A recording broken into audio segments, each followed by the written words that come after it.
Hello बंधुओं, आप लोगों का स्वागत है मेरे YouTube चैनल अध्यात्म ज्ञान पर। तो आओ शुरू करते हैं आज की कहानी उल्टा या चरित्रहीन। किसी नगर में एक ग्वाला रहता था। उसकी पत्नी बड़ी उल्टा थी।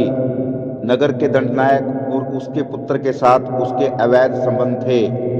विद्वान लोगों का कहना है कि जैसे आग लकड़ियों से, सागर नदियों के पानी से और मृत्यु प्राणियों से तृप्त नहीं होती, उसी तरह उल्टा स्त्रियां पुरुषों से तृप्त नहीं होती।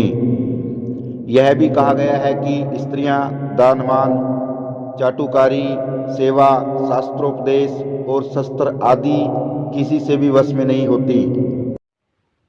यह कई स्त्रियों का स्वभाव होता है कि वे अपने गुणी, यशस्वी, सुंदर, कमसीन, धनवान पति को छोड़कर भी किसी घटिया और अवगुणी पुरुष के साथ भागने के लिए तैयार हो जाती हैं। यह स्त्री का ही दिल है कि वह महलों को त्याग कर झोंपड़ियों की शोभा बढ़ा देती हैं।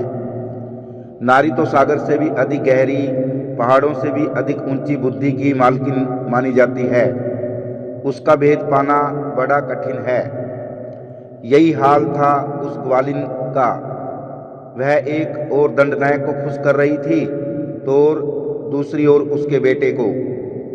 एक बार जब वह उल्टा दंडनायक के बेटे के साथ रंगरलियां मना रही थी तो उसी समय दंडनायक भी उसके घर आ पहुंचा।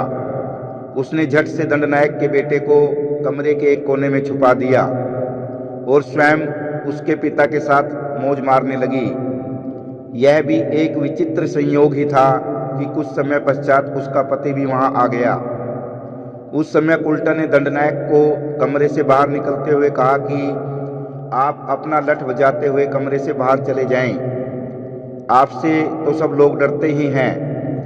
दंडनायक ने ऐसा ही किया।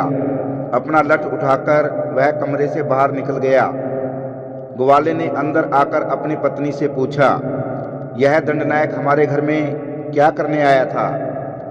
बात वास्तव में यह है कि दंडनायक का बेटा आज सुबह से ही अपने पिता से लड़कर हमारे घर भाग आया था, तो मैंने उसे अपने कमरे में छिपा दिया।